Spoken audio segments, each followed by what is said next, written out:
not knowing anything about Islam or the Prophet Muhammad, peace be upon him. I was simply invited here to check the English to make certain that this new interpretation of the Quran, my work, of course, required that I read the Quran over and over again.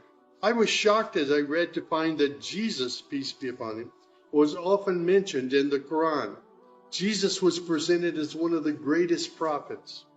And even the story of the virgin birth was mentioned there. A few months later, I got up the courage to walk down the street and to knock on the door of Taqwa Mosque. So I was stood there knocking until someone came to the door. I said, "My name is Samuel. I'm a Christian from the United States. Is it okay if I come inside?" And that man, who was the caller to prayer, he reached out and he hugged me and he said, "Of course, come in."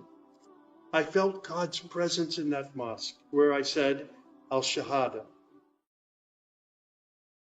The Quran, which also contains God's revelations, is still intact in its original form. It hasn't changed from the very beginning. My heart was being strangely touched by the words of the Quran